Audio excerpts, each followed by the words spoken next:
Okay, hello. We're going to go ahead and get started. It's 8 o'clock. Don't see that anyone's tried to join yet, which is unfortunate. But anyway, we're going to go ahead. Let's see here. There we go. I'm not so sure. Okay. So, first of all, hello, everyone. I'm glad you're able to tune in now or perhaps to the recording if you're tuning into the recording. This is Saturday night of week 5. So we really are just wrapping up week 5. Then we have our final week, week 6. So I do want to encourage you to submit any assignments that you may have missed. Of course, there may be I'd say penalty for being late, if you will. But get them in and at least get partial credit for them because anything's better than a 0. And I do want to see you do well in the course. You've, I'm sure, worked very hard regardless. And many of you have jobs and families and church obligations and things such as that. So I want to see you do well. So this week is in the general psychology course, as we look to wrap things up. I know that many of you had a lot of things we talked about in the first week that you wanted to get into. And as I mentioned last week, we really only scratched the surface, it seems. We get in pretty deep. Don't misunderstand me, but when you look at the broad range, what I call the long arm of psychology, there are so many more things to learn. And I hope that your interest and curiosity has been piqued to further your study in this area, and as you pursue your degree and maybe even a career in psychology, the helping professions or research, or certainly will be able to use psychology in whatever profession you're in or that you may pursue. And I say that because it's a good introduction to one of my favorite areas of psychology, which is social psychology. And we touch on that this week. Obviously, we talked about Robert Cialdini. Some of you even referenced him in your post, which I think is great. He's one of my favorite people in psychology. I hope to meet him someday, and I plan on doing that, taking one of his certification courses and introducing myself to him. So anyway, as a social psychologist, we look at people and people's behavior within a group, whereas sociology kind of looks at the group behavior. It's a subtle and important difference, but social psychology looks at the persons within the group and how they behave. So one of the things that we talk about this week and we talk about in social psychology is conformity and obedience. So as the PowerPoint you can see there, conformity is a change in beliefs or behavior that occurs. This is important as the result of the presence of other people around us.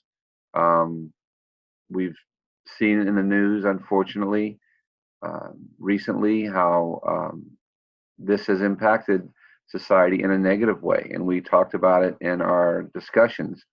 Everything, things like hazing and getting people to do things to join a group, to join a sorority or a fraternity, and the things that people go through to conform to the so-called norms.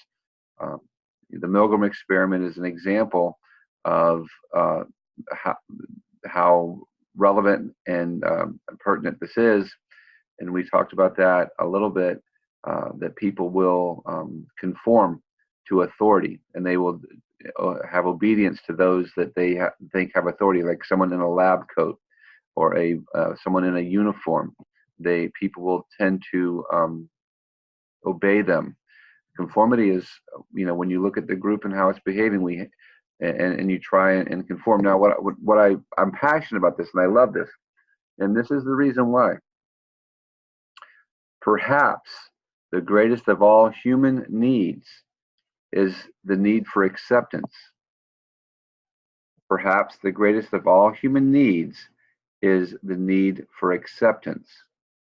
So that speaks volumes in terms of conformity, because as we've seen in the Asch experiment, where participants will actually clearly choose a wrong answer, and it's evident in the subsequent exit interviews point out that they know it was the wrong answer, but even without even anyone saying anything to them, there's been a tendency to give the wrong answer because others in the group have given that same answer. So we conform because we don't want to be seen as an outsider, even when there's no apparent consequence to that. We tend to want to conform. There is a positive side to that as well. There's certainly a negative side. Cult leaders use this as a tool for ill will. As I said, some groups that want you to join will use this as well.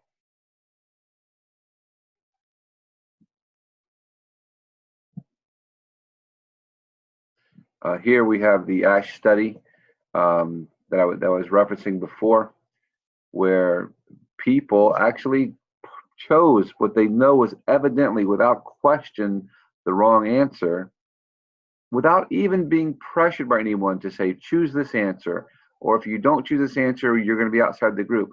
But because of the pressure, the internal pressure they felt, they chose the wrong answer in order not to go against the norm of the group.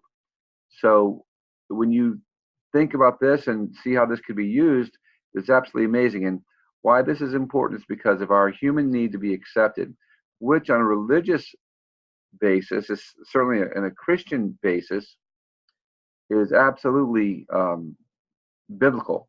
You know, we live in a sinful world, but in spite of that, God accepts us. If we go back to the garden before Adam and Eve sinned, there was this a given that God accepted Adam and Eve. He created Adam and Eve, and he visited them in the garden. And there was this acceptance. When they went against God, they felt, even before God showed up, they felt rejected. They didn't feel accepted anymore because they knew what God had said. And I won't go into a sermon here, although I feel like I could sometimes. God nevertheless said, yes, you have wronged, but I still accept you, and I'm going to pay the price so that we can be together. So it's an innate internal human need.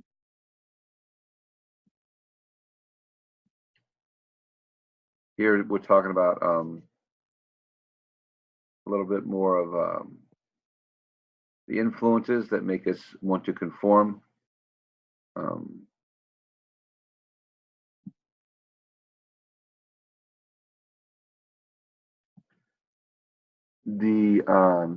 This idea of conforming also and obedience.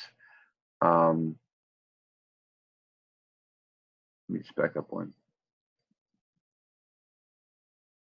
Also lends itself a little bit to groupthink, and we oftentimes talk about the under the John F. Kennedy administration when he was president of the ill-conceived idea to invade Cuba with some mercenaries, and everyone at the table sort of agreed, but it was groupthink. Groupthink kind of got him because there should have been someone there to dissent to say, listen, there can be some problems here, which there were a lot of problems. It was a terrible catastrophe, tragedy for that administration. But it's important to realize that. And here's the thing. Going forward, as students of psychology and understanding how things work, you can kind of, not completely because we're still human, but you can kind of go forward knowing, am I making the right decision here, or am I just conforming to the group? I have a right to stand up for myself. I have an obligation to stand up for myself and not conform to the group, not obey if it's really not something I believe in, because I know that innately I have a tendency as a human being to conform to the group. So you can watch out for that.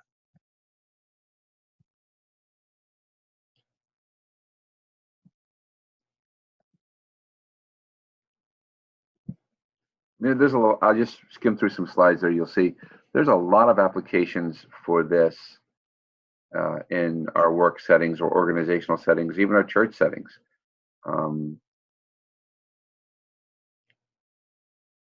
And even like valuing or the tendency to overvalue the productivity of your group is sort of the self-congratulatory idea that we're really doing a good job and we're really ahead because you want to feel good and you want to feel validated.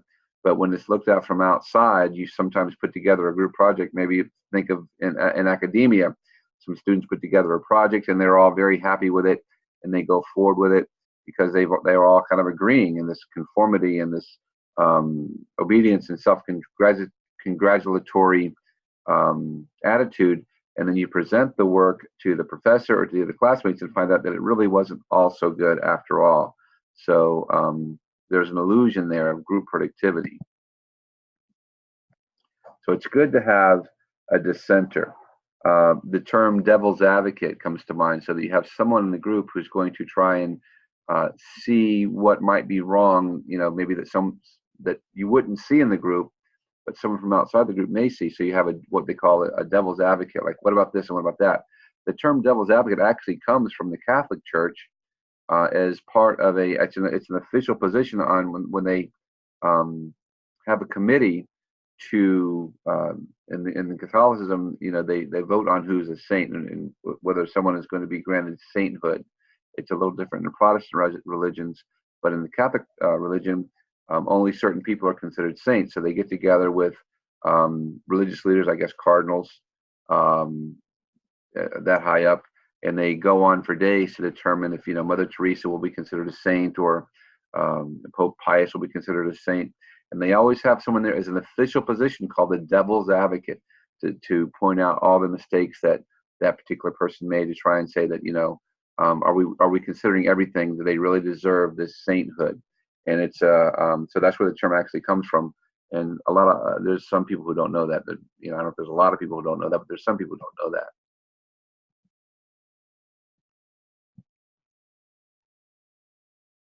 Okay, so I want to talk a little bit more. I kind of went through the slides that I wanted to go through. We have a little bit more time, and again, I won't keep you on here long because it's kind of hard for me when no one else is on here just to sort of lecture for an hour to a computer screen. And I'm quite sure that you don't want to sit and listen to me for all that long. But I do want to add a little bit to the class. This is my opportunity to not only reinforce what is in the lectures and the presentations and the videos and things such as that, and they're very rich. That there's so much there that I don't feel that I have to sort of fill in any gaps like I do with some colleges that I've worked at and still work at.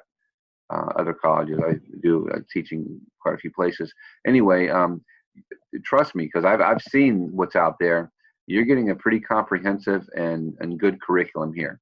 I think it's actually wonderful. It's a help to me as a professor that that work's been done, gathering of the videos and the questions and those things. But this is also an opportunity for me to add a little bit more to that, what we would call value added. I will talk a little bit about Robert Cialdini and the work that he does,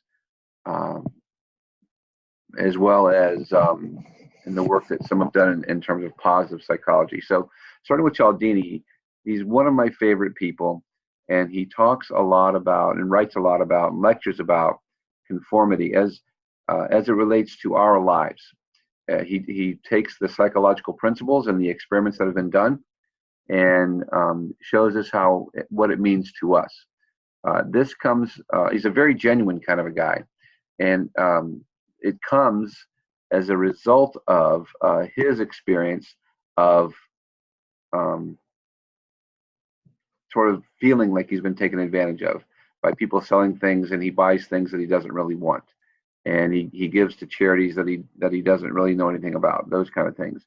So he started studying these masters of influence early in his career to see how it is that they can get people to say yes and agree to things which they may or may not want to do. And he discovered 6 principles of persuasion or influence. And he goes about it and he approaches it from a scientific standpoint. There is reciprocity. That means that we'll tend to reciprocate. If someone invites you to their birthday party, you're likely to invite them to your birthday party. So there's wide-reaching implications for this. So If you pay someone a compliment, they'll probably pay you a compliment. If you help someone out with a project at work, they will probably help you out with a project at work. Those kind of things. And then there's consistency. People tend to continue to believe and behave in a way that they have publicly announced they believe. For instance, there's political and business implications for this. And businesses use this, marketers use this quite effectively. Let's say politically, let's say if I stand up and claim that I support this particular candidate for whatever reason, whatever it might be, and then some, and we see this often right now in the news, sadly, and then some Democrat, Republican, Independent, whatever it might be, you know, I stand up and say I like, you know, John Smith, you know, made up name. And it turns out, you know, there's some, a week later, there's some things that come out in the paper that John Smith did some things or is accused of doing some things that weren't okay. Well, you know, I tend to stand by him because I've already publicly proclaimed that he's my guy. And that can have some negative impact. It can have positive impact too. So that's the consistency. And then there's the liking. We have this in business. You know, we tend to do business with people that we know, like, and trust. That's why salespeople try and build rapport with you. They want to get to know you. They want you to get to know them. And they want you to like them. They want you to trust them. And sometimes it's just not even genuine. And if it's not genuine, it's not anything. But if you generally like the person, you'll tend to do business with them or talk to them a little bit more. So they can influence you. So let's see, reciprocity, consistency, liking, and then there's authority. And we see this in the Milgram experiment that we referenced earlier. People will tend to listen to someone who is an authority. Cialdini mentions a study that was done by some psychologists noticing that patients of physical therapists were not following through with their exercises that they were given. But once the physical therapists hung up their credentials on their office walls, the people who followed through and did their homework, if you will, with more fidelity and consistency, increased by a significant percentage because now the physical therapist had some authority. They had their diplomas on the wall. Okay, then there is social proof.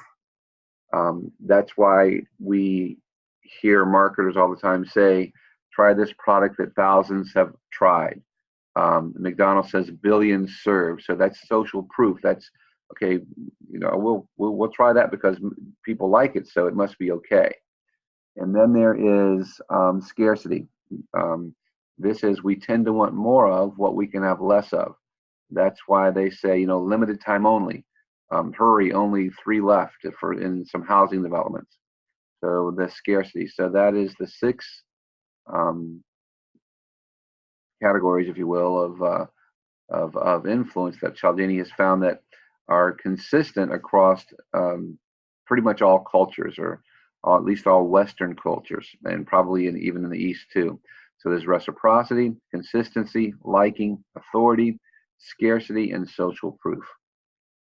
So these can have implications on your job now as well as in your church.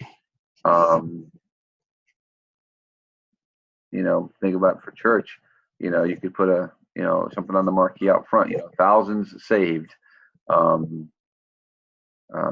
those kind of things. So that shows a social proof. So anyway, with that, we're going to go ahead and wrap it up. So I'm going to give for the secret passage, I'm going to say that we're going to go with acceptance is perhaps the greatest of all human needs.